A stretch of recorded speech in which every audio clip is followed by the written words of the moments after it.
I think we've reached the point, in all honesty. I know I made a video earlier this week on the Warriors talking about how I think they kind of have to make a decision whether or not they want to go all in or not. I think we've kind of reached the point with this team, in all honesty, that would be a bad decision because they're just not very good. And I don't think there are very many moves realistically that are going to bring in enough talent to make them a truly contending team. And look, that's an unfortunate reality, and it's not what you want to hear when you have a legend like Steph Curry towards the end of his career, another, I guess, Warriors legend in Draymond Green, in the same type of boat. Guys who have been Warriors for life and guys who you want to try to win with, even at this point in their careers. But at this point, I think we have to be realistic, and that's not realistic, is the honest truth. I just don't think we're at a point in those guys' careers where there's a realistic path to being a contender, even if you do mortgage the future. I'm not sure that even mortgaging the future makes this team a real contender, and that is the point at which it's like, why would you even consider it? Is realistically my thought process. And look, maybe that's an unfair thing to say. Maybe I'll be proven wrong as the year progresses, but I don't have high hopes that that's going to happen. We're getting to the point, they're 9-18 in their last 27 games after starting the season 12-3. Like, it has just gone legitimately strongly downhill at this point. I think we're kind of at a point with this team where they don't look like a playoff team on a night-to-night basis. They just lost by the most points they've lost by at home in 40 years, losing by 40 points. Like, this is getting pretty disastrous. And the problem is, you look at this team, besides Draymond, they weren't really missing anybody. I mean, Draymond and Jonathan Kuminga, I guess, but they weren't really missing like the most important guys. Steph is just, he's a great player, but he's not the same player he once was. And he's certainly not surrounded with enough talent to look like a real contender at all. I mean, there are moments in games where you're like, oh yeah, this team's still pretty competitive, but those moments are becoming fewer and further between. Like, we're getting to the point where I don't really see a realistic path towards, I'm starting to struggle to see a path towards the playoffs, in all honesty, because if we look at the standings, look, the teams that are around them, the Spurs have Wemby. Look, they've struggled as of late. They're probably not a playoff team. We could consider the Warriors maybe above the Spurs because of the Spurs, despite Wemby being good, are ready. The Suns are better now than they were. Like, that trade for Nick Richards was a legit acquisition. They're 6-4 in their last 10 games. They've been pretty competitive lately. I don't think they're a real championship contender, but they're a real playoff contender. The Timberwolves, despite all the problems, are still a decent team. Like, they have Anthony Edwards. They have a relatively good core. Dante DiVincenzo probably isn't out for the rest of the year. And some of their young dudes are starting to play well.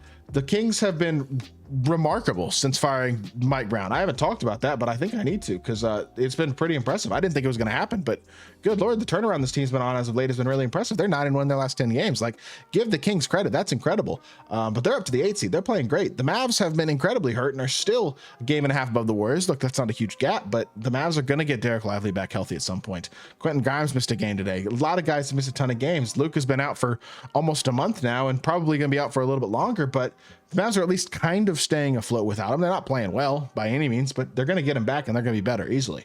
The Lakers are pretty decent. Clippers look legit scary when Kawhi's healthy, and he's healthy now. He's not playing at back-to-backs and stuff, but in general, he's looking good.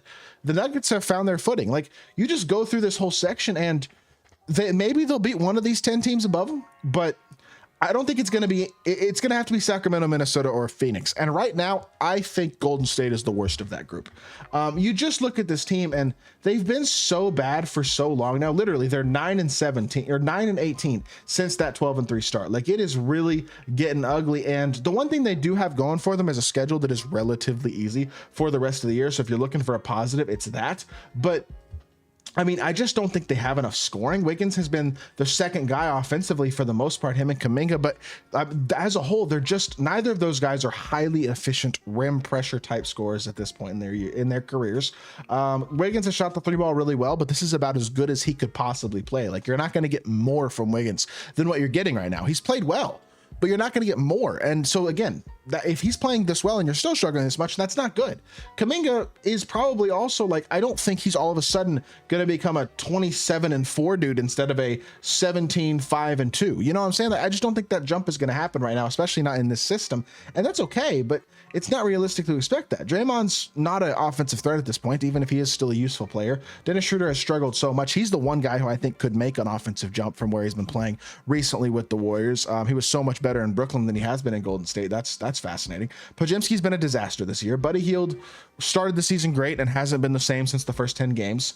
Trace Jackson Davis is not a non-factor offensively, but not a huge threat. D'Anthony Melton's out for the year. Moses Moody's a good player, but I don't think he's a key offensive weapon.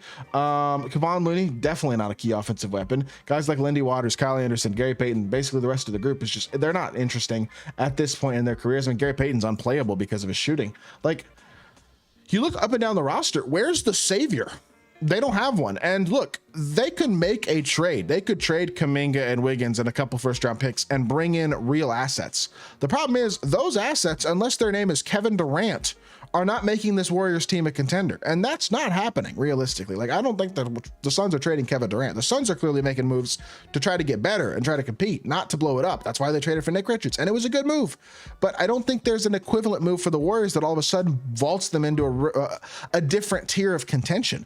Because they either mortgage their future for a team that's still going to be a first or second round exit, or they don't mortgage their future and they accept their fate. And I think that's probably, honestly, the plan. Like, look at these numbers. Since November 23rd, which is when the 9-18 stretch started, they have the 8th worst defensive rating in the league. That is an area they thrived early in the year and have not at all since.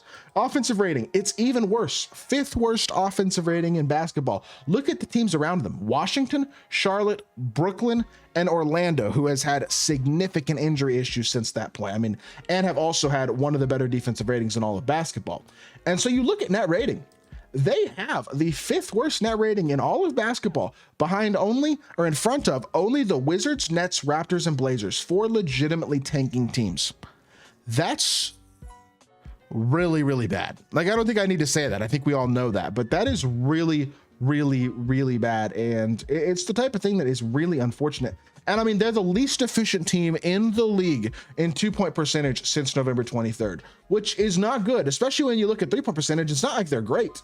They're right in the middle of the pack, 15, 16, 17, 18th in the league, somewhere around there. It looks like they're towards the bottom 10, actually. Bottom 10, bottom 11, bottom 12. They're like 18th or 19th in the league in 3-point percentage since that point as well. They're not efficient at all. I mean, look, they have the 5th worst effective field goal percentage in the league, y'all.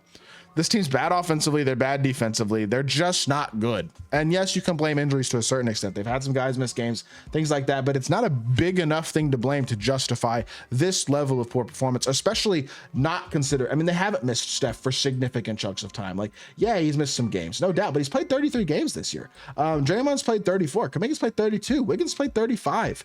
Like, you're getting real consistent minutes out of these guys, and you're still this bad.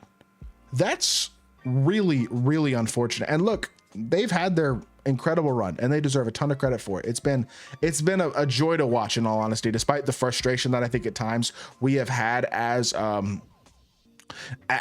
haters of the Warriors during their dynasty. It's been a blessing to watch this team, and it's been a very special run.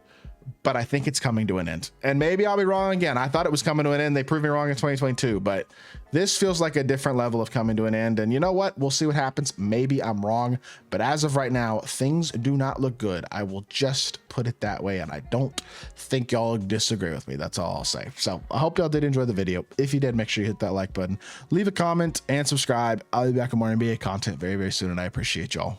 Peace.